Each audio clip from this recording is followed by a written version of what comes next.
It's been a duel so far para dito sa ating rookies and sophomores. At tulad ng nabanggit natin, Magu, meron tayong makakasama na bago dito sa ating panel. A champion coach who is still all smiles after their team's most recent championship. At saka, Joining us, first assistant coach to ngayon para dito sa rookie sophomore game. aba, Champion coach, naging first assistant bigla. Oo Coach nga Leo Austria ang ating kasama. Ganon ko kamahal ang ang basketball kahit saan ako ilagay, assistant o water boy, basta may basketball, talagang mag-enjoy ako dyan. Pero coach, yung pace ng game na to, nakakatawa. Ano? Namimiss mo ba yung mga kabataan days mo bigla? Well, sabi ko, kakaiba itong inilalaro ng mga ito. Ang mga rookie ba ito, sophomore? Grabe, no? Oo, parang mga veterano And then, nakaka-insecure Dahil para sila yung mga talaga superstar So far, coach, anong pinaka na-impress ka in that first half of action? Alam mo, lahat impressive sila Dahil parang hindi sila rookie at sophomore. But may mga outstanding player dito. Katulad yung nilalaro ng Romero. Ibang level And then makikita mo rin si Pringle. Iba yung inilalaro niya. First time ko nakita nagdang sa actual game. Sa regular game, hindi natin makita. Pero talagang marami ang itinatago. Marami pa tayong makikita dito sa player na yan. Ito na naman yung si Terence Romeo. Alam mo, ang pinakamaganda pa doon sa pinapagit ko, coach, na si Pringle nga. Nakita na natin gaano kataas talaga lumipad.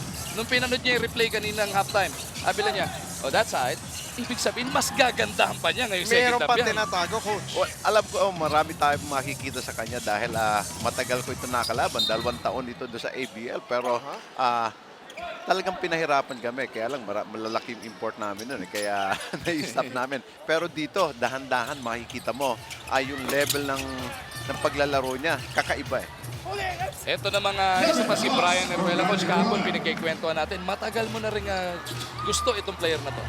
Well, nasa college pa siya dito sa Cebu. Kita ko na siya naglalaro dahil yung mga uni games at saka itong mga bang liga ito. Basta sa South nila, doon Sa Sapi. Oo, si Sapi nila. Nakikita ko naglalaro. And then, nagkaroon pa nga ako ng interest na recruit nito Kaya lang, ayaw niyang umalis sa Cebu. Teammate yan ni Junmar Fajardo when they were in college, coach, diba? Kaya, ito si Brian Heruela, sanay na may kalarong dominant big man. And of course, naglaro siya ng matagal sa D-League, kaya naman hasana siya pagdating niya dito sa PBA. Oo. Kaya nga nung drafting sabi ko, sana meron akong pan-third round or dahil naiwan siya doon sa ikutan Pero hindi nila na-scout And then makikita mo naman nung naglaro siya sa Blackwater, ipinakita niya kung sino siya. Sandali, coach, maharang ka lang namin sandali. Meron tayo ngayong bagong courtside reporter naman dito sa ating Sports 5. Let's send it over. Ngayon na, to Paul Lee. Magandang gabi, Magulo. Saka, coach. Magandang gabi sa'yo, Coach Paul. Gusto ko lang mag-report sa bata ko. Binalikan ko talaga si Raymond Almasan dito. Kasi bago kami umalis, pinatignan sa amin ni Coach Yeng yan Kasi huwag daw namin papabayaan si Raymond. Happy naman kami ni Bo ngayon dito. Kaya kami bumalik. Kami yung bodyguard ni Raymond dito ngayon. Baka pa, Coach, Pauline, napapanood mo ba yung game dito? Napakagagaling nito Sana sa linggo, mahigitan mo pa itong nilalaro nito mga ito. Alam ko, kayang-kaya mo ito dahil kailangan pasahin natin yung crowd Pagdating naman sa game sa linggo, Coach, siyempre papasayahin natin yung mga fans mo. Nakakahiya, punong-puno yung Speaking of my boy, sige, babalik ko na sa inyo, Mago. Masyado lang mahaba yung kinakain yung sasalita ko dito. Babalik-balikan, lalong-lalo na pagka nakakita tayong magandang ganawa ni Raymond, bubuksan kagad yung mic mo. Oo naman. Akong bahala dyan. So, Paul Lee, patrolling the sidelines kasama ni Miss Riza all night long. Ikaw na maging Raymond Almazan, na ang bodyguard mo pa yung Paul Lee at saka yung Bobel. Ako, nahihiya akong umupo dito ngayon. May champion coach tayo, may rookie of the year tayo. All-star studded itong para na. Meron pa tayong Ronnie Del kanina at mamaya may Big Bo pa. Parang hamak na sportscaster lang naman tayo. Ba't tayo tumatabi sa ganitong all-star caliber, people? As Jake Pascual misses that one. Alam mo, kahapon kasama ko si Paulie sa bus, and then kasama niya yung crew ng TV5.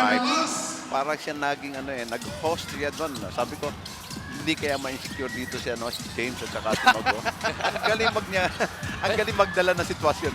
Kaya nga kami, Coach, gusto na, oh! As we see another spectacular play. Yung mga pagito ng talk and text connecting with an eye in the sky play. But Romeo, 31 points already dito sa ating laro. Alam mo, sayang lang sa linggo magkakampi si Romeo at si Polly. Ano? I'd love to see them go one-on-one. One-on-one. Tanong na kaya natin kay Polly, may pag-asa ba in the future magkaroon ng gano'n, di ba? Mag-one-on-one lang yung Polly at saka Terence Romeo. Swerte ako, naging kakampi ko si Terence. So, medyo mapapadali yung buhay ko. Kasi pag medyo nahirapan ako, papasa ko sa kanya. Yan, Paul, kwentuhan pa tayo ha. Pero may time out muna tayo ngayon. Excited ako. Nickel Asian Corporation. Justin Mountain. Edger Fortuna. Stanley Pringle. And it is a 93-73 advantage para sa mga rookies kontra sa sophomores.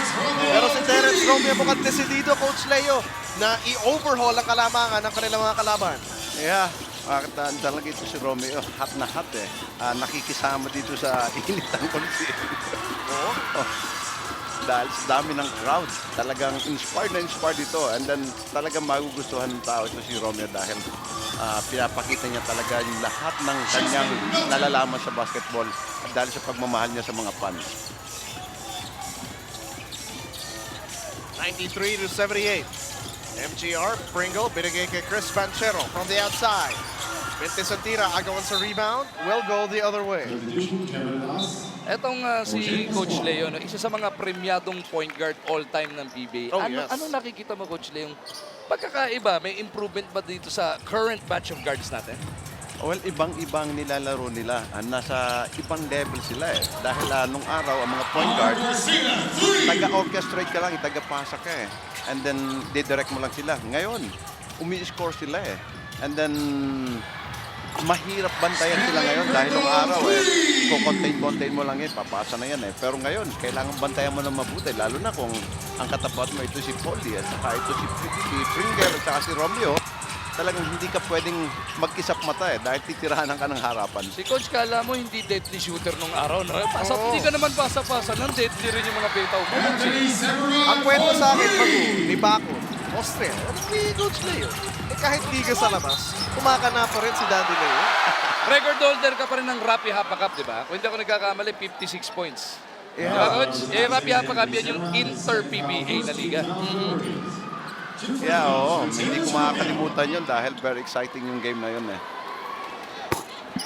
Terence Romeo tuloy-tuloy yung kanyang pagpuntos dito sa ating laro. I think he's at 34 points already. Hindi ako Wow. nagkakamali ng bilang. Make that 35. At meron pa tayong oras na natitira, Coach Leo, dito sa ating third court.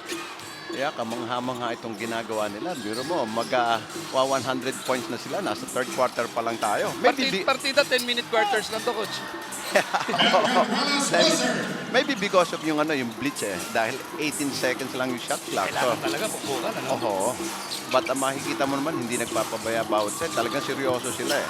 May depensahan sila. And then, makikita mo, wow. Itong tinalon ni Melton eh. Parang nasa second floor eh. Pringle, handoff, MGR puts it down. Tandaan natin, 3 points ang kada dakdak dito sa ating laro. 20 puntos na naitatala ni MGR. Samantalang si Terence Romeo naman tuloy-tuloy pa rin na pag-score 38 points. Para dito kay Terence Romeo. Pringle kontra kay Melton. Step back jumper para kay Pringle. Mintes. Fortuna nakakuha ng rebound. Nagmamadali kontra kay Anthony Semerad. Melton with a tip-in. At isipin mo, Coach Leo, yung Melton na point guard mo, siya pa yung isa sa mga highest flyers dito sa PBA.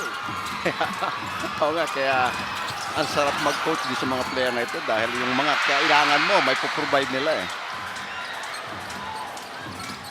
A 104-87 lead para sa rookies kontra sa sophomores. Pancero, bounce pass, inside, no finish. And Pringle, nakagawa ng kanyang kakampi na si Terence Romeo.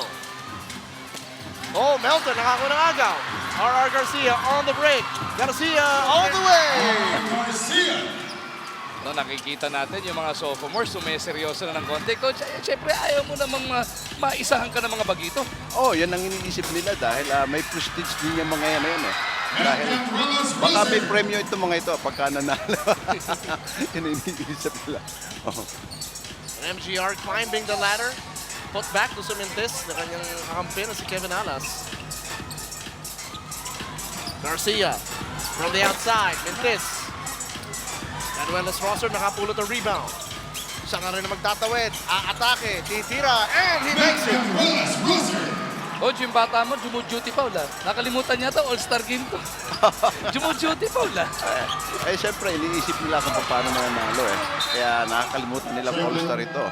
This is a competition. Nasabi nila, kailangan play to win. Play to win. 108-89 lead para sa mga rookies. A 108-89 advantage para sa mga rookies kontra dito sa sophomores in a packed Puerto Princesa City Coliseum. Mula dito sa Palawan, maraming salamat for joining us. Third quarter action ng inyong PBA Friday. James Velasquez kasama si Magu Marjon and champion coach Leo Austria.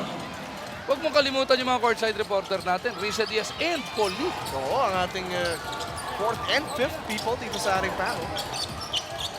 Kanya-kanya racket ha. Ito si Belgio, nagpapaka-FD naman or club director ngayon. Oo.